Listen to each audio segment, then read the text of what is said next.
O tema da aula de hoje é a DIT e as revoluções industriais. O objetivo da aula de hoje é que você consiga compreender o significado do conceito de divisão internacional do trabalho. Então, dá uma olhada aqui no quadro, vamos ver o que nós vamos aprender então. Então, inicialmente, nós vamos entender o conceito de divisão internacional do trabalho. Vamos ver como que é organizado esse sistema de relações de produção e de trabalho em nível mundial. Vamos ver também qual é a função de cada país nessa organização e vamos falar também a respeito do efeito das revoluções industriais nessa organização. Então, a primeira pergunta que surge é: o que significa DIT? Então, é uma sigla que significa Divisão Internacional do Trabalho. E, de uma forma mais ampla, nós podemos dizer que é um sistema de relações de produção e de comércio que envolve o mundo, constituindo uma economia mundial onde cada país desempenha papel distinto nessa relação de produção e comércio. Então, para poder te ajudar a entender, observe as palavras que eu destaquei aqui, nesse parágrafo. Por exemplo, sistema de relações de produção. O que é isso? Nós vimos nas aulas a respeito do capitalismo, que se você não assistiu ainda, você pode clicar no card aqui em cima ou dar uma olhada aqui na descrição do vídeo, que vai ter o link para essas aulas, mas nós vimos que o sistema capitalista é um sistema de produção que visa o lucro.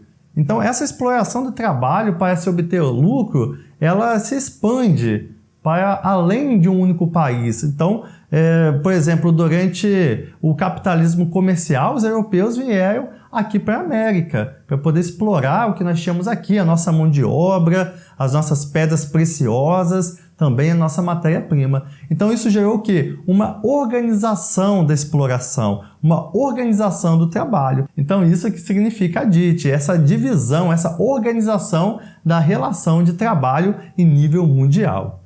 E aqui eu falei também, eu marquei a palavra economia mundial. As economias, os países estão conectados. E quando eu falo economia, alguns têm dificuldade de entender esse termo. Alguns acham que economia é economizar dinheiro. É claro, é isso sim. Mas dentro da geografia, dentro da história, quando nós falamos de economia, nós estamos falando de trabalho, de produção de riquezas, de exploração do trabalho e assim por diante. Então, por exemplo, quando você assiste o jornal e alguém diz lá, assim, o jornalista fala assim: a economia do Brasil vai mal, é porque o Brasil ele não está conseguindo gerar riquezas e distribuí-las de maneira correta para a sua população. Então, é isso que significa economia para a geografia e para a história. Então, aqui, quando eu falo a respeito da economia mundial, eu estou falando isso, que cada país ele tem um papel distinto. Por exemplo, qual é a função do Brasil dentro dessa economia mundial? Qual é a função dos Estados Unidos? E assim por diante. Então, tudo isso está relacionado com a DIT. A DIT marcou a organização do espaço capitalista. Então, à medida que o capitalismo vai se desenvolvendo, nós vimos isso nas aulas anteriores, a DIT, a Divisão Internacional do Trabalho, organiza esse espaço de produção. E dentro desse espaço nós temos então o conceito de economias desenvolvidas e economias subdesenvolvidas, onde as economias desenvolvidas são aquelas onde os países ricos exploram os países subdesenvolvidos. E aí a função delas já está aqui, exercem poder sobre as economias em desenvolvimento. Então os países ricos, os países desenvolvidos têm uma forte influência, exercem poder sobre os países considerados pobres ou subdesenvolvidos.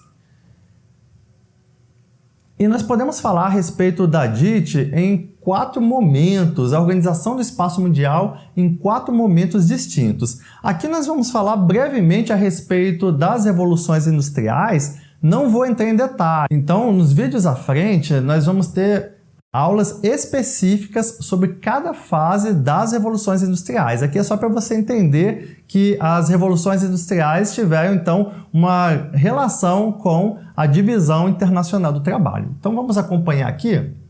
Então, a primeira revolução industrial, as colônias, elas eram fornecedoras de matéria-prima. O que é matéria-prima? A matéria-prima é aquele material, aquele produto inicial que vai ser industrializado. Quando um carro vai ser produzido, qual é a matéria-prima do carro? Então, na parte de aço, vai ser o minério de ferro. Então, a matéria-prima para se fazer um carro, de forma bem superficial, é o minério de ferro.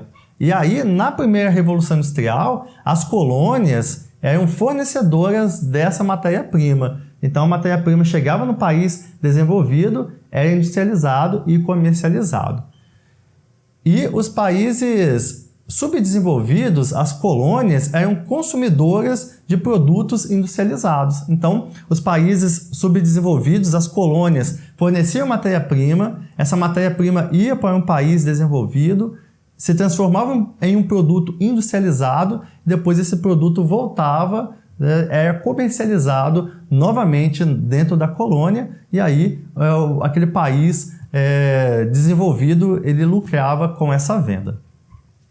Durante a segunda revolução industrial, houve uma redivisão do mundo e novas potências econômicas surgiram, como por exemplo, os Estados Unidos e a Alemanha. A expansão do capital. Houve a expansão do capital para os países subdesenvolvidos, então essas novas potências econômicas, junto com as que já existiam, passaram a investir mais nos países subdesenvolvidos. Durante o período da Guerra Fria, que começou no pós-Segunda Guerra Mundial e foi até a queda do Muro de Berlim, durante uma parte desse período, vários países subdesenvolvidos receberam investimentos tanto dos Estados Unidos quanto da União Soviética para se industrializar. Então, nesse período, houve algumas mudanças aí na divisão internacional do trabalho. Durante esse período também nós vamos ter a terceira revolução industrial, ou a revolução técnico-científica, que é o uso de novas tecnologias na produção industrial, também na medicina, na educação, ou seja, o uso de tecnologias em todos os campos da nossa vida. E esse período dura até os dias de hoje. E nesse período, então, da terceira revolução industrial, os países desenvolvidos vão ter a função de fornecer tecnologia para os países subdesenvolvidos. E também os países subdesenvolvidos serão fornecedores de matéria-prima, de produtos primários e também de produtos industrializados. Então, essa é a atual configuração da divisão internacional do trabalho. Então, muito bem, nós chegamos aqui, pessoal, ao final de mais uma aula. Nós falamos hoje sobre o significado da DIT, que é a Divisão Internacional do Trabalho. Vimos que é um sistema de relação entre trabalho, produção e comércio em nível mundial, onde cada país tem uma função distinta dentro desse sistema. E se você ficou com alguma dúvida, fique à vontade para comentar aqui embaixo a sua opinião, as suas dúvidas, são muito importantes aqui para o canal, eu vou ter o maior prazer em responder ao seu comentário, então fique à vontade para comentar. Agora vamos falar a respeito da primeira revolução industrial. O objetivo dessa aula é ajudar você a entender como a primeira revolução industrial auxiliou o capitalismo a se consolidar. Então, vem comigo, vamos dar uma olhada aqui no quadro.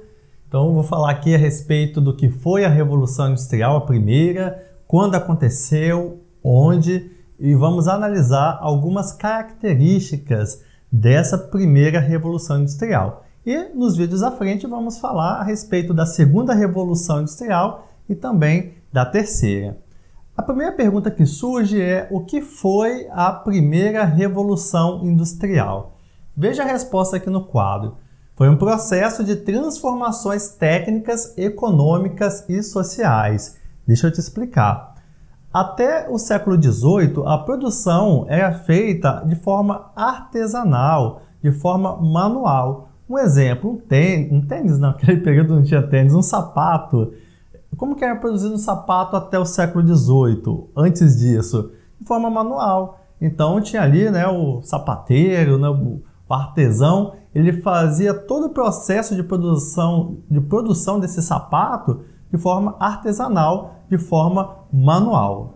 Porém, a partir do século XVIII, com o surgimento da máquina a vapor, essa forma de produção ela vai mudar. Agora nós vamos ter máquinas produzindo esses sapatos e isso aumenta muito a produção e também o lucro do produtor. E aí nós vamos entender como que esse processo se deu ao longo dessa aula.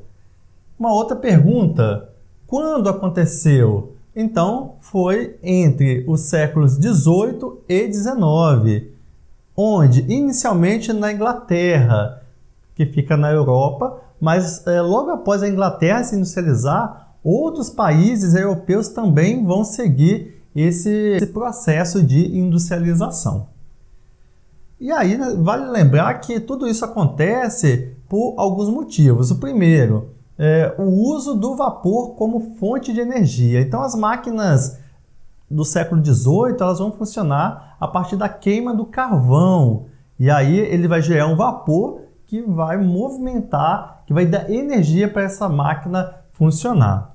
Também uma característica interessante é a divisão do trabalho na produção. O trabalho ele passa a ser organizado, cada funcionário tem uma função e isso aumenta a produtividade das fábricas, né, das indústrias e isso vai aumentar também o lucro dos empresários a partir dessa produção. Como aconteceu então a primeira Revolução Industrial? Vale lembrar que as grandes navegações durante o período do capitalismo comercial, que você já viu aqui no canal, caso você não tenha assistido a essa aula ainda, basta você clicar no card aqui em cima ou dar uma olhada na descrição do vídeo, eu vou deixar um link para que você possa assistir, caso você não tenha feito isso ainda. Então, lá no século XV, com o capitalismo comercial, as grandes navegações, os países europeus vão ter um forte acúmulo de capitais, um forte acúmulo de riquezas a partir da exploração das colônias, ou seja, dos países subdesenvolvidos. E isso ao longo do tempo, ao longo de séculos, vai criar condições para que a Inglaterra possa aumentar os seus investimentos em produção. E isso vai nos levar até a primeira Revolução Industrial. Então, falei aqui do acúmulo de capitais. Também nós vamos ter agora um mercado mundial. Como mercado mundial? Esse mercado mundial já existia a partir ali do século XV com as grandes navegações. Então, os europeus vinham aqui para a América, exploravam a nossa mão de obra, nossa matéria-prima e mandavam de volta ali, né, para a Europa. Haviam outras rotas de comércio nesse período. Então, nós já tínhamos um comércio mundial que foi se intensificando e com a primeira Revolução Industrial, o capitalismo vai se consolidar. E nesse processo, pessoal, a Inglaterra sai como líder, né? Ela lidera esse processo de industrialização em nível mundial. Algo que contribuiu muito para a industrialização e o fortalecimento da indústria na Inglaterra vai ser o setor têxtil. Ela vai dar uma grande contribuição para a industrialização na Inglaterra. A partir dali vai haver uma produção de tecidos mais baratos e aí quando ela reduz o preço dos tecidos, ela passa a exportar esses tecidos mais baratos para suas colônias. Olha só o acúmulo de capitais. Veja a obtenção de lucro a partir da exploração, da comercialização de tecidos mais baratos produzidos agora com a indústria. Nesse período, outros países também vão se industrializar, como por exemplo os Países Baixos, a França e a Bélgica. Porém, a Inglaterra, nesse primeiro momento, ela vai ser superior aos demais países que se industrializaram nesse momento. Por que nós podemos dizer que a Inglaterra vai ser superior? Devido às suas relações coloniais, né, ela tem intensas relações coloniais de trocas, né, de exploração e comércio, também na exportação em condições vantajosas. Então a Inglaterra ela tem um domínio ali das navegações, ela tem um domínio das suas colônias e da exploração das mesmas. Então ela vai sair na frente dos demais países europeus nesse período da primeira Revolução Industrial. E como características, nós podemos citar a produção em grandes unidades fabris, Então, nesse momento, grandes fábricas vão se formar na Inglaterra, isso que são unidades fabris. A divisão do trabalho, o trabalho é organizado, cada um tem uma função distinta dentro da fábrica, e isso aumenta a produtividade e também a redução dos preços. Então, quanto mais rápido eu produzo um produto com uma boa qualidade, eu consigo reduzir os custos dessa produção e aumentar o lucro do dono da empresa, do empresário. E a partir desse aumento da produção, da redução dos preços, ao que? A expansão do mercado. Como assim expansão do mercado? Eu preciso vender esses produtos para outros lugares. Eu não posso produzir 10 mil sapatos e deixar estocado na fábrica. Eu preciso vender e isso então vai aumentar o mercado. Continuando a falar a respeito das características da Revolução Industrial, veja só outras características.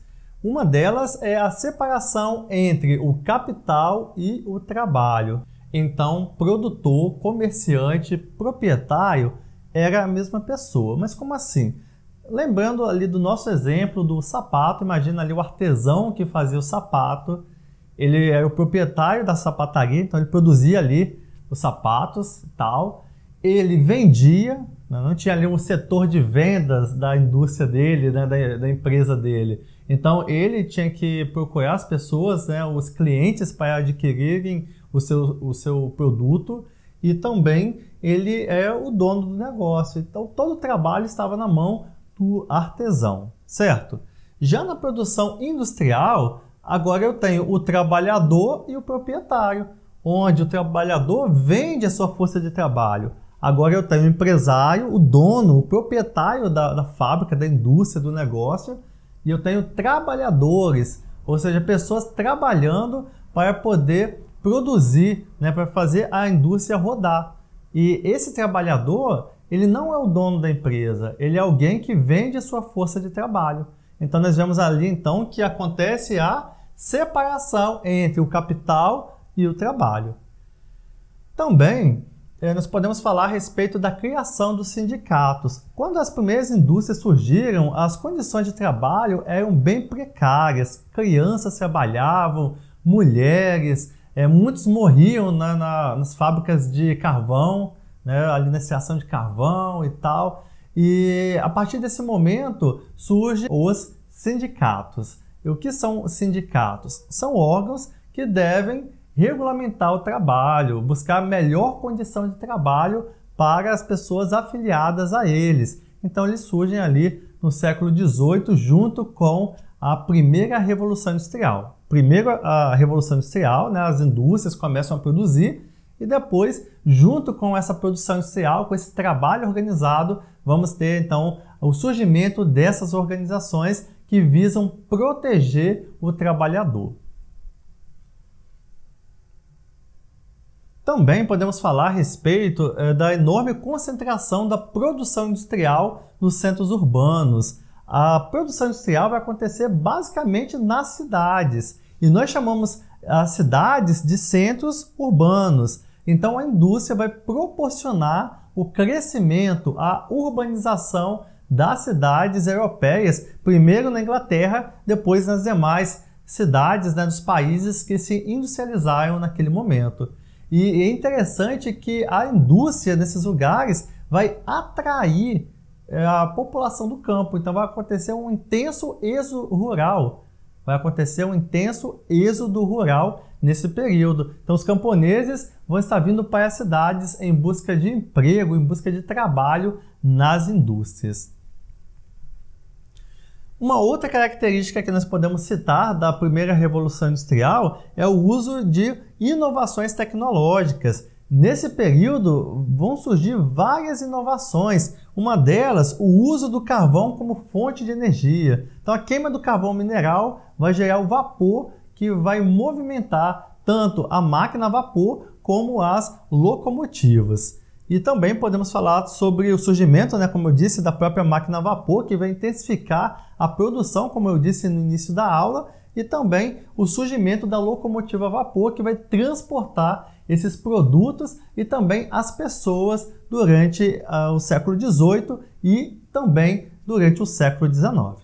Então, pessoal, nessa aula nós falamos a respeito da primeira revolução industrial, vimos como ela ajudou o capitalismo a se consolidar. Esse foi o objetivo da nossa aula, espero que isso tenha ficado bem claro para você. Caso você não tenha entendido algo, deseja fazer alguma pergunta, fique à vontade para comentar aqui embaixo. Agora nós vamos falar a respeito da segunda revolução industrial. O objetivo dessa aula é te ajudar a entender quais foram as motivações para que a segunda revolução industrial acontecesse. Então vamos ao nosso quadro? Então vamos falar aí a respeito da segunda revolução industrial e quais foram os motivos para que ela acontecesse. Então um dos principais motivos foi a crise no capitalismo inglês que aconteceu em meados do século XIX. Então, naquele momento, as indústrias estavam produzindo a todo vapor e chegou um momento de que não estava havendo mais campo para a comercialização de tantos produtos que estavam sendo gerados. Então, o capitalismo inglês entrou em uma crise em meados do século XIX. Então, havia necessidade de se retornar à lucratividade. As empresas precisavam obter o lucro. Afinal, o objetivo do capitalismo é a obtenção de lucro. Então, se uma empresa não gera lucro, ela fecha as portas. É essa a realidade. Então, naquele momento, as empresas inglesas precisavam voltar a lucrar, retornar à lucratividade.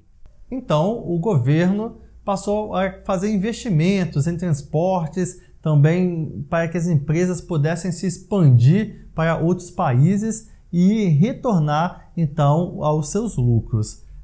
E as empresas também passaram a investir na criação de tecnologias que gerassem maiores lucros. Tudo isso no final do século XIX. Então, no final do século XIX, nós vamos ter aí a segunda revolução industrial, que foi baseada em quê? Nessas novas tecnologias de produção que tinham como objetivo aumentar o lucro das empresas. Mas sobre essas novas tecnologias, nós vamos falar daqui a pouco. Antes, precisamos saber quais foram os países que lideraram a segunda revolução industrial. Nós vimos que na primeira foi a Inglaterra. E agora, quais são os países que lideram a segunda revolução industrial? Está aqui no quadro, observe.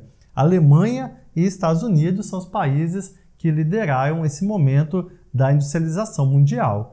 A Alemanha foi pioneira na aplicação da química na indústria e esse processo produtivo tornou as indústrias mais eficazes, passaram a obter mais lucros a partir do uso da química nas indústrias. Os Estados Unidos, eles já participaram em inovações técnicas e invenções. Até hoje os Estados Unidos têm isso, né, de inventar novos produtos e tudo mais. Isso é desde a segunda revolução industrial.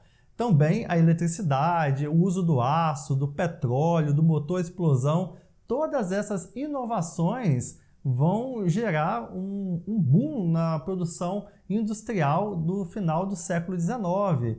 E isso vai aumentar, então, a produção, o trabalho das indústrias e, posteriormente, o seu lucro. Também não podemos deixar de falar da indústria automobilística que surge no período da segunda revolução industrial.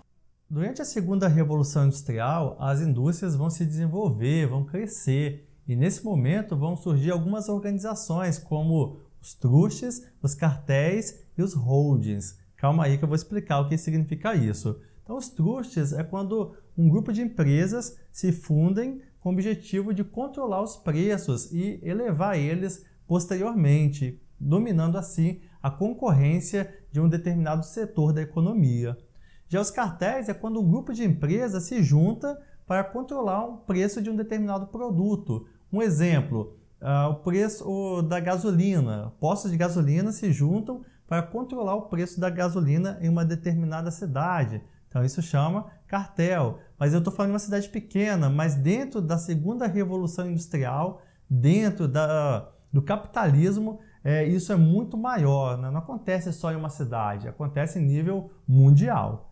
E os holdings são quando uma empresa passa a controlar um grupo de outras empresas, com o objetivo de administrá-las e também de melhorar o seu processo produtivo. Então, esse tipo de organização surge a partir da segunda revolução industrial. Nesse período, os bancos vão ter uma grande importância nessa organização da produção no espaço mundial. Então, nós vamos ter o surgimento também das bolsas de valores e a fusão do capital bancário com o capital industrial. O capital bancário são os investimentos que nós fazemos nos bancos. Por exemplo, você tem a poupança, você investe em algum fundo de rendimento. As empresas fazem isso também, investem dinheiro em bancos. Mas o capital industrial são os bens da indústria, então seus prédios, suas máquinas e assim por diante. Então, durante a segunda revolução industrial, esse capital bancário vai se fundir com o capital industrial.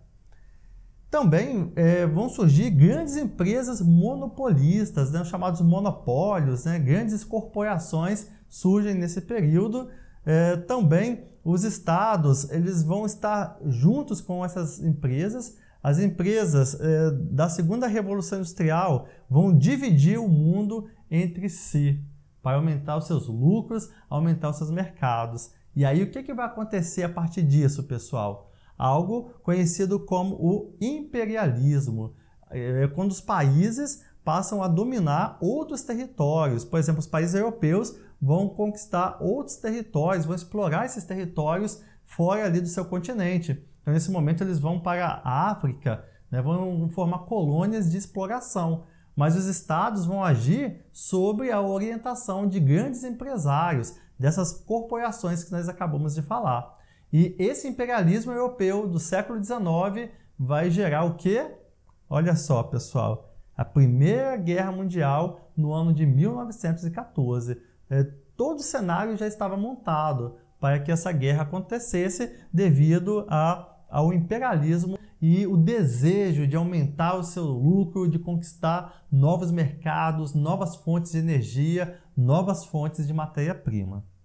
Então, pessoal, nessa aula nós falamos a respeito das motivações para que a segunda revolução industrial acontecesse. Então, nós vimos que no final do século XIX estava acontecendo uma crise no capitalismo inglês e isso gerou, então, a necessidade de novas tecnologias para que as indústrias produzissem de uma forma que aumentasse o lucro das empresas. E aí nós vamos ter o surgimento da eletricidade, do motor a combustão, do uso do petróleo como fonte de energia, e isso tudo vai desenvolver uma nova forma de se produzir a segunda revolução industrial. Qualquer dúvida, fique à vontade para comentar aqui embaixo, eu vou ter o maior prazer em tirar as suas dúvidas.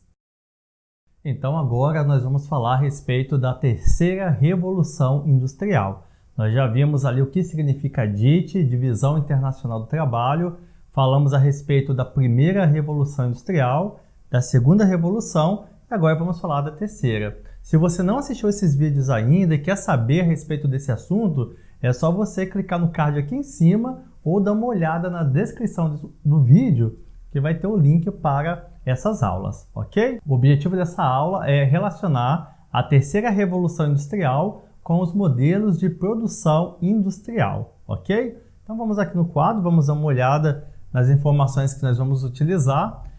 Bem, a terceira revolução industrial é conhecida também como revolução técnico-científica. Por quê? Bem, porque nesse momento nós vamos usar um alto nível, um alto padrão de tecnologia, de novas tecnologias. E aí nós vamos ver então como que isso se relaciona com os modelos de produção industrial. Quando que acontece então a terceira revolução industrial?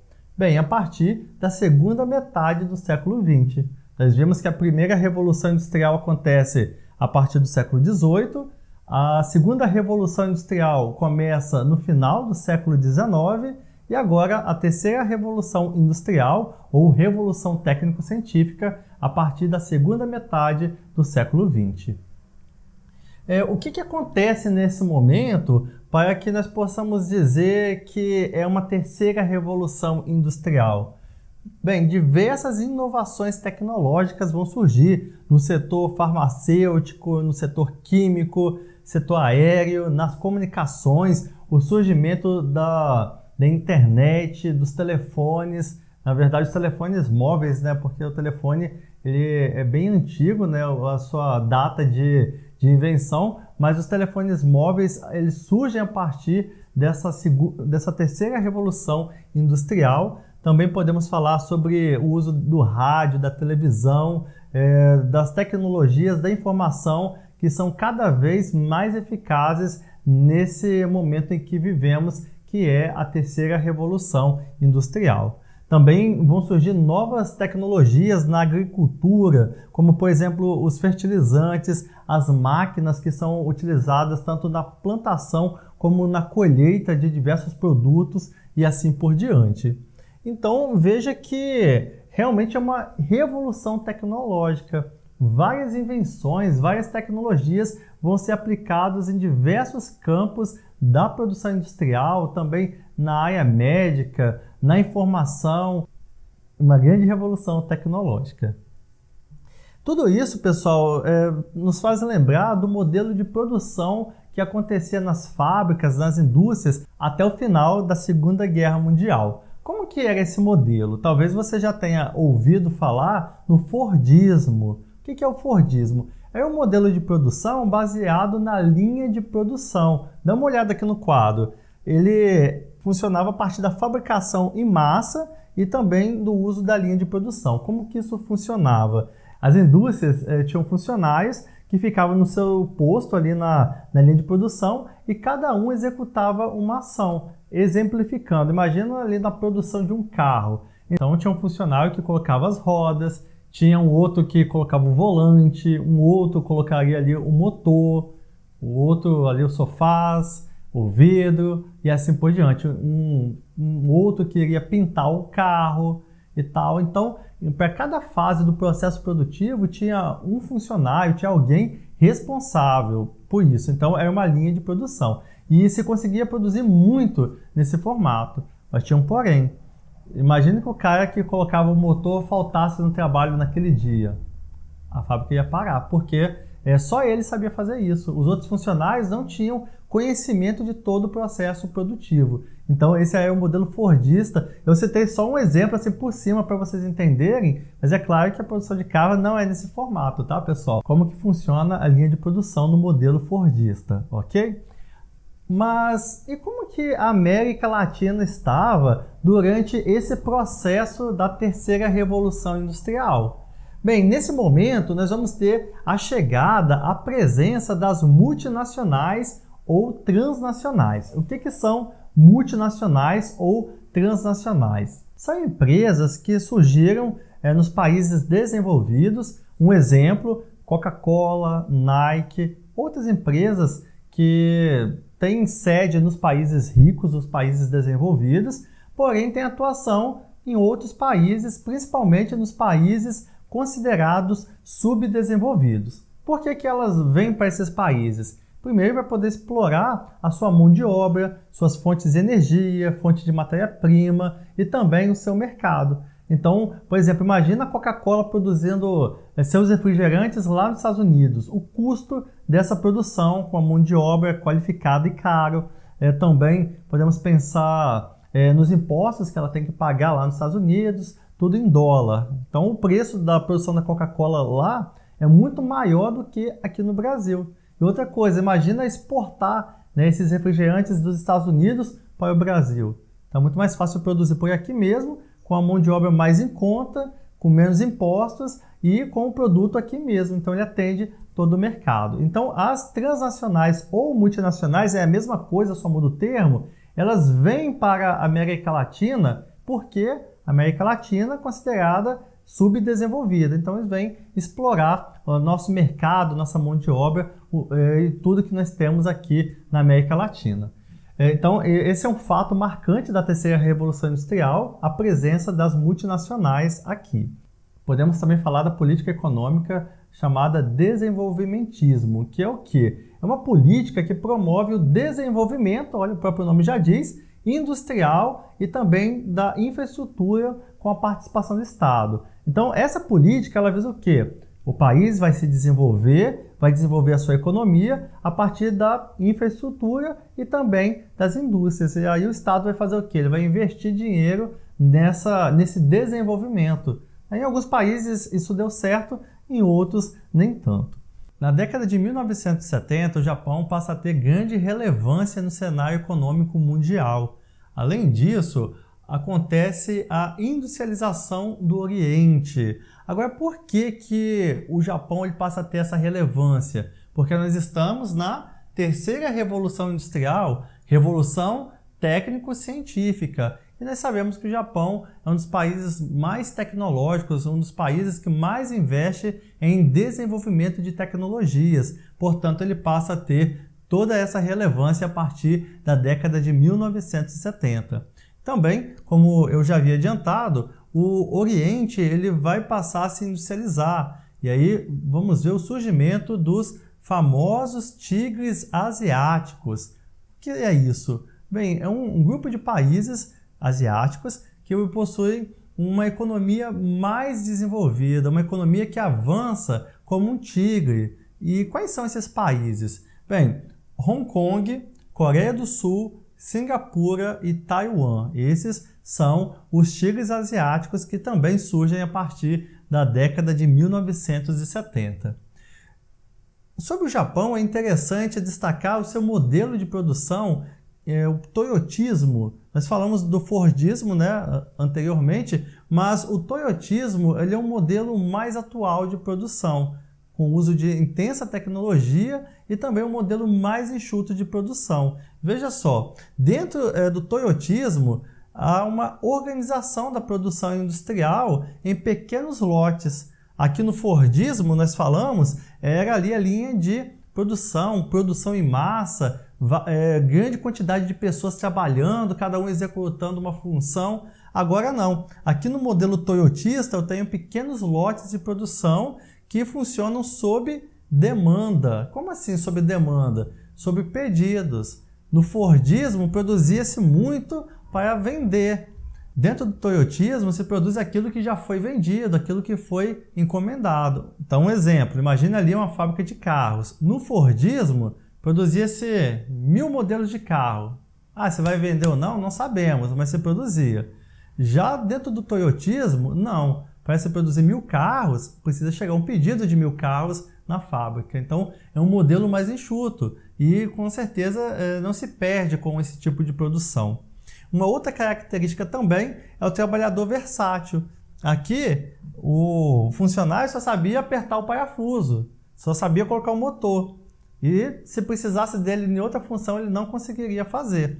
Agora, aqui no modelo toyotista, o trabalhador ele é versátil, ele sabe de todo o processo produtivo. Então, ele aperta parafuso aqui, mas lá na frente está precisando de um pintor. Então, ele pode ser mudado de posição sem problema algum, porque ele conhece, ele sabe executar todos os processos dentro do processo produtivo. Portanto, o modelo toyotista é um modelo muito mais enxuto que deu grande força para a economia japonesa a partir da década de 1970.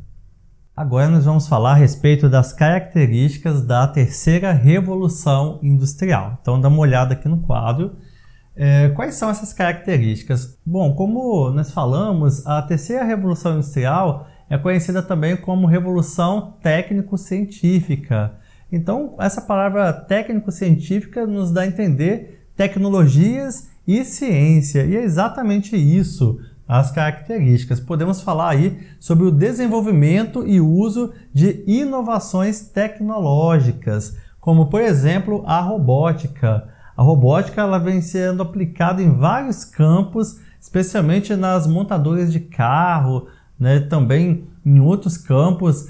Até mesmo na medicina, a gente já tem relatos de algumas cirurgias que foram feitas com o auxílio de robôs a longas distâncias. Tá? Então, nós percebemos que a robótica tem estado presente no nosso dia a dia e isso é uma inovação tecnológica da terceira revolução industrial. Também podemos falar a respeito da comunicação, o uso da internet que é cada vez mais eficaz. Por exemplo, essa aula que você está assistindo aí pelo YouTube ou talvez na nossa plataforma de cursos, você está assistindo pelo uso da internet. Sem a internet você não conseguiria, a menos que você tivesse baixado o vídeo, mas mesmo assim para baixar um vídeo você precisa de ter acesso à internet. Então é outra inovação. No passado a gente não conseguia conversar com facilidade com pessoas que moram em outros países, talvez até mesmo lá no Japão, na China, mas hoje com o uso da tecnologia da internet nós conseguimos até mesmo ver a pessoa lá do outro lado e conversar com ela em tempo real. Também podemos falar sobre a aplicação da biotecnologia e de tantas outras inovações que surgiram em nosso tempo. Também a intensificação da globalização. A globalização, pessoal, é cada vez mais intensa. Mas o que é a globalização?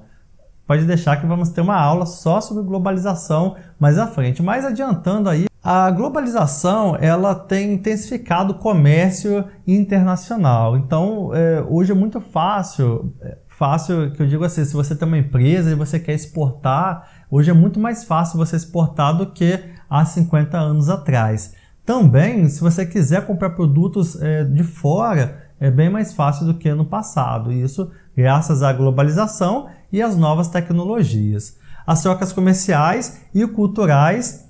Quantos filmes você já assistiu esse ano?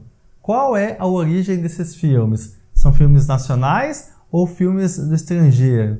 Com certeza, a maior parte dos filmes que nós gostamos de assistir, as séries, até mesmo os livros que nós lemos, todos eles são de origem do exterior, dos Estados Unidos, talvez do Japão, da Inglaterra, em qualquer outro lugar. Nós consumimos o nosso produto nacional? Consumimos, mas existe essa troca cultural graças à internet, ao cinema e também da televisão.